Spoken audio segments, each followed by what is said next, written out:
Self-awareness. How can we understand what it is to be self-aware? What does self-awareness actually constitute? Well, let's get into a very simple definition. Self-awareness is the ability to recognize yourself as separate to others. But it's also more than that.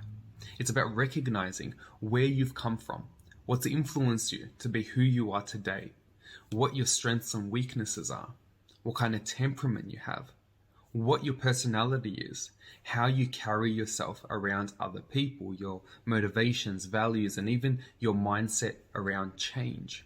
It is, at bottom, the recognition that you're a complex human being doing the best you can in this world. Some psychologists define self-awareness as follows: a state in which you are aware of yourself as an object, much as you might be aware of a tree or another person. This is called objective self-awareness. Basically what that means is that you're looking at yourself as you would look at somebody else.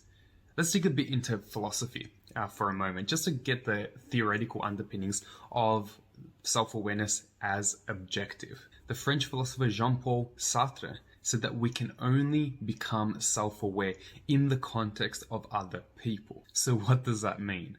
Well, let me read a little excerpt from his essay, Being a Nothingness. Let's imagine that moved by jealousy, curiosity, or vice, I've just glued my ear to a door, and I'm looking through a keyhole. I'm alone, and in the moment, caught up in my selfness of my own possibilities.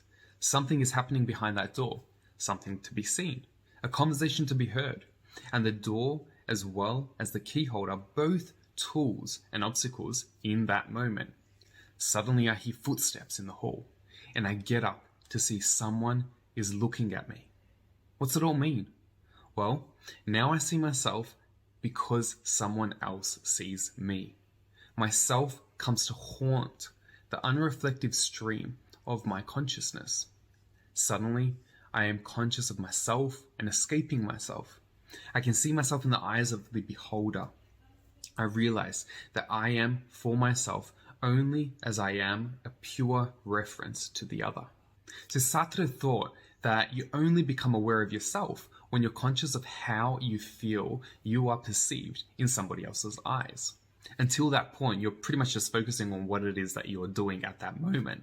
And then when somebody else comes into the picture, you become more and more self-aware or self-conscious, as we might say today, on how you might perceive in another person's view. Pretty much self-awareness for Sartre requires you to be seen by somebody else. It's almost like a shame-based response, that if you're seen in one particular way or another particular way, in the eyes of the beholder, that's when you become more aware of who you are, what it is that you were doing. But even before Sartre was writing and thinking about these sorts of things, there was a German philosopher by the name of Friedrich Nietzsche. In his book, The Gay Science, he proposed a thought experiment.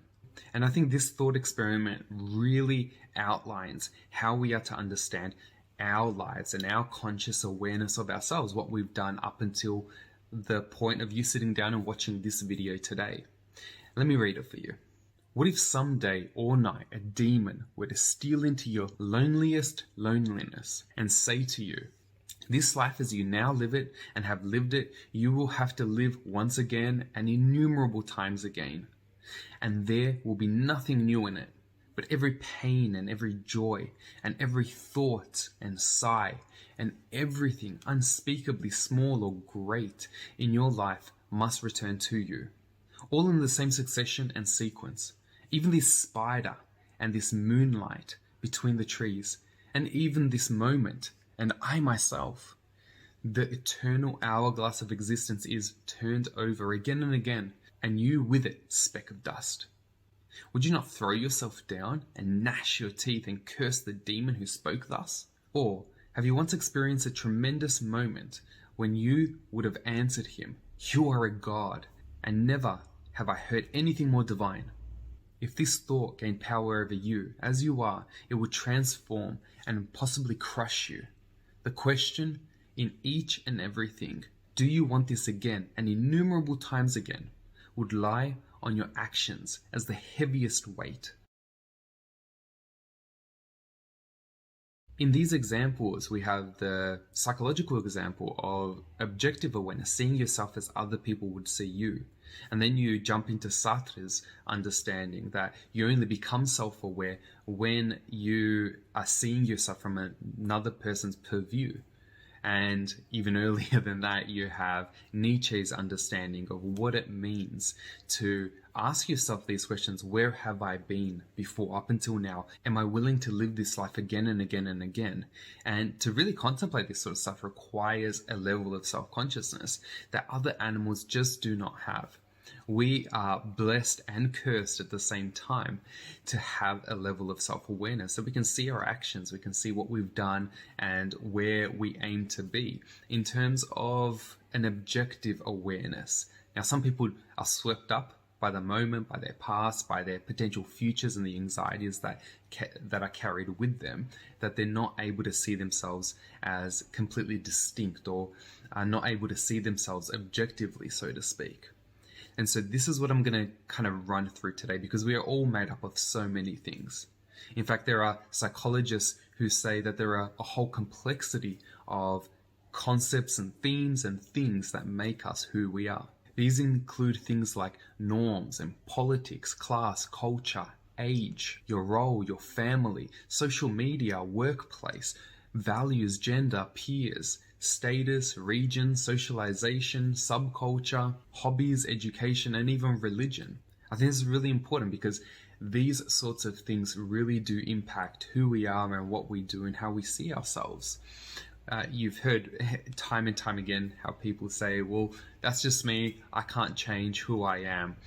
And it's a really limiting belief to say, well, this is just the way that I am and I can't be changed. If we were to understand that we are who we are because we've been influenced by certain things, we can also understand that in the future there's going to be other things that are going to influence us. And if we open our minds up to really understand who is it that we are and what is it that we can do to observe what shapes us, then we can develop a growth mindset instead of a fixed mindset to really understand that we can grow to become a better version of ourselves.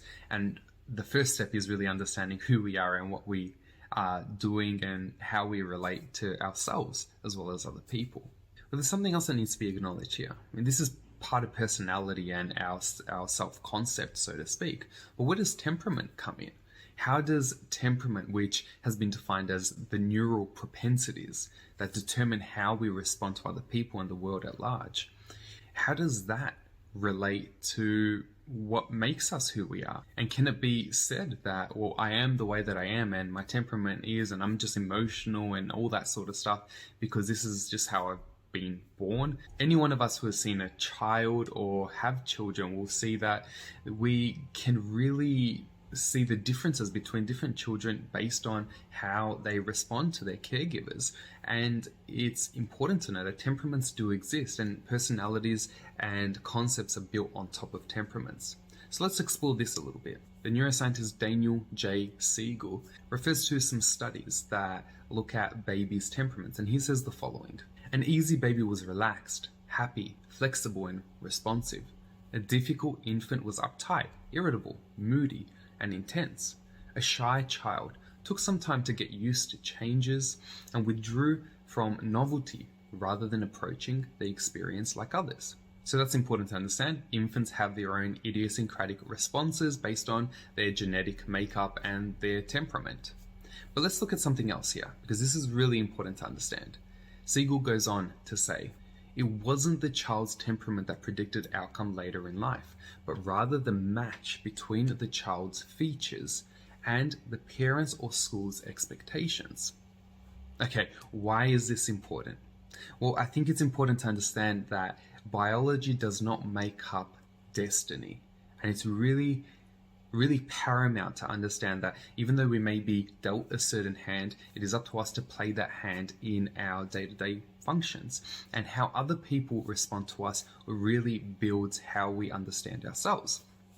So how you are at school, how you are at home, how people respond to you and how you respond back to them all builds who you become later on in life. And to become aware of your responses by taking a step back and looking at how somebody saying something, how that affects you is really important here. In the therapy room, I often make the statement, you've got to name it to tame it.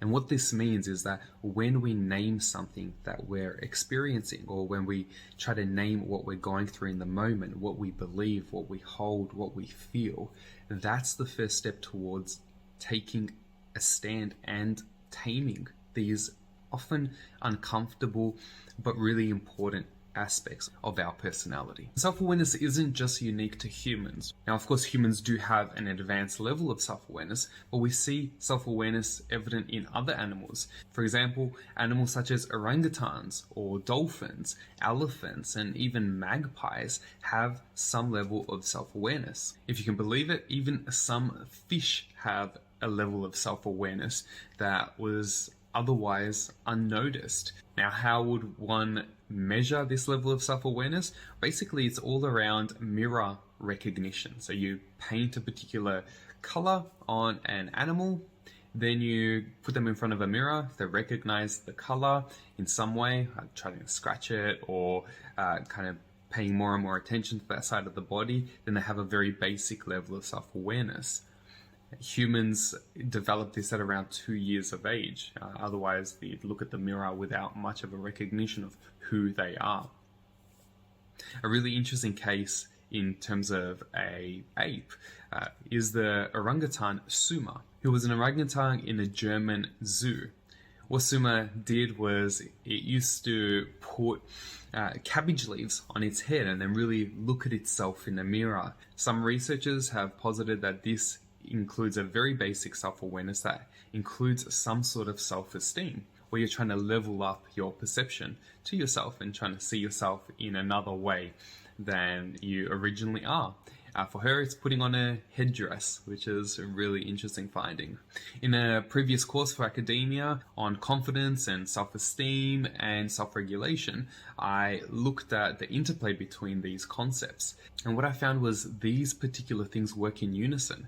We can add self-awareness on top of it to regulate yourself, to understand and build your own self-esteem, and at the same time increase your confidence. That's what we're talking about here. They're all interrelated, whether it's stress and anxiety and how that affects self-esteem, or whether it's confidence and self-regulation and how this builds self-esteem. Really interesting stuff here. So when we consider the common denominator for all this sort of stuff, well, they're all regulated and mediated through self-awareness. So basically, we understand ourselves because we have the ability to understand ourselves through the lens of other people. We understand who we are, what we've done, and we're shaped by the forces that we are shaped by because of what it is that we do in our day-to-day life. From a philosophical point of view, seeing yourself as an objective observer to your own life is paramount, and that's the same for a psychological point of view. But we're not as distinct as we think. There are certain animals that also share a level of self-awareness. Granted, humans have a higher level of self-awareness, that we can have a self-concept, who we are, and understand what we stand for and that sort of stuff. So all in all, understanding yourself is the first step here. And I'm going to be going deeper and deeper into that in our third lesson. But rest assured, in our next lesson, we're going to be looking at how you stand to understand yourself in the context of other people. So let's jump on into that next.